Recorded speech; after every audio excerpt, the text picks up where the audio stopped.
You started well and played a strong first half, which Atlanta was kind of saying you guys really wanted to do after the Drexel game. Is that right? Yeah, I mean, I think the kids are starting to feel the stress a little bit of being in the top 10 in the country. Get the elephant out of the room. I say that all the time. And, going up to Drexel, there's a lot of issues with us playing at Drexel. Always has been. And it's not just this year.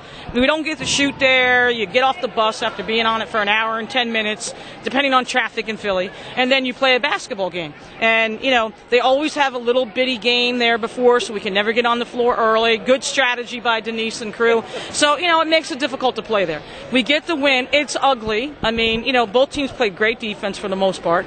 Nobody could hit a shot at certain times during that game, but we got the win. So we wanted to try to set the tone here and get out here and get to a good start, which I thought we did. We got in a little foul trouble with our guards, went a little deeper on our bench. For the most part, we hung pretty well. And then, obviously, in the second half, I thought that we held the ship, if you will, and did what we needed to do to win the basketball game. This is a grind. I mean, these kids are tired. A couple of them are not feeling well. Like Lauren Corral missed a shoot-around today because she wasn't feeling well. Still played. So, you got to tip your hat also and understand that these are college kids. And, the grind on them starts to take a toll, too. So I thought the team did what we needed to do to get a double-digit win, which is exactly what we did tonight. And my biggest concern right now is continue to play good, focused basketball and keep these kids healthy. That's the biggest thing at this point in the year. We've got to continue to be consistent. I guess there's some blessing once you get to the end, because I look at the beginning of the year, that you have a lot of space in between your last regular season game and the tournament, so there is going to be some... Oh, yeah. This will be the first time we can give them back-to-back days off. When we finally get this over with, when you're in season, you literally can only give really one day off. And it's usually a Monday because you play Thursday, Sunday. So once the conference play starts. And this league, we've been taking everybody's best shot. So like I said, it'll be nice because the following Wednesday is our last game. And the kids we're going to give them back-to-back days off, work hard over the weekend, and then give them again another day off before we head into the tournament. And trust me when I say 3 days, having 3 days off in a short span, they're going to think it's holiday. Like, they're going to think like it's Christmas again and they actually get a break.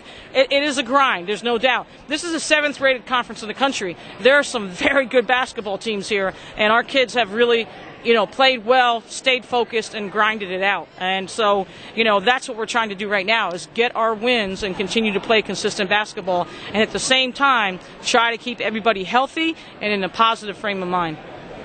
So how do you deal with the stress of being a top 10 program, which obviously you guys haven't been? Well, we talk about it. Going up to Drexel, I think there was a lot of stress because we never play well at Drexel. I mean, and credit them. So I knew the kids knew that it was going to be a battle. And then the fact that we don't get to shoot up there, I think maybe in the summertime I'm going to call Denise and say, can we come up and shoot around in your gym? Because that's the only time we ever get to do it.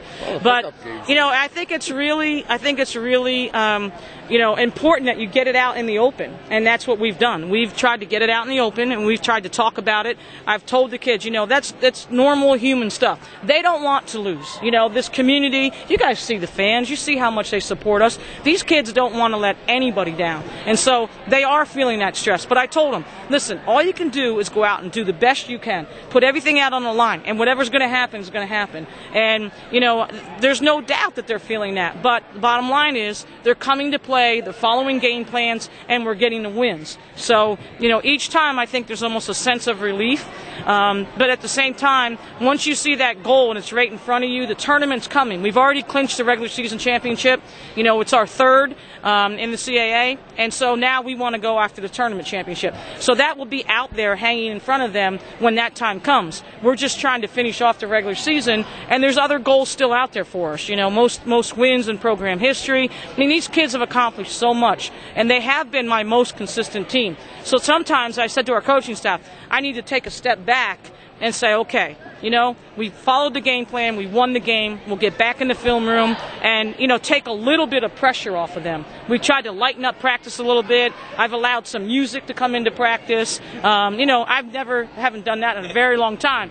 And I'm talking about pre-shooting, like the first 10 minutes of shooting, they can play as long as there's no curse words. They can play the music they want to play.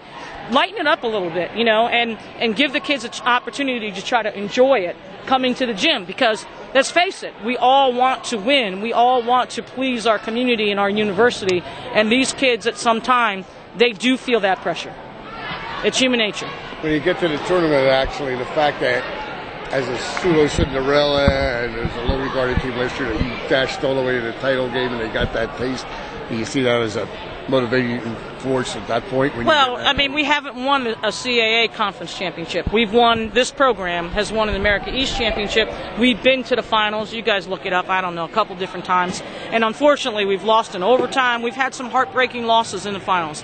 So that in itself is motivation to try to get a CAA championship. So I think this team will be very motivated and very hungry when that time comes. Right now, we're finishing the grind of regular season, which we've already won the championship. And certainly, the undefeated part of it, yeah. I mean, who doesn't want to go undefeated in their conference?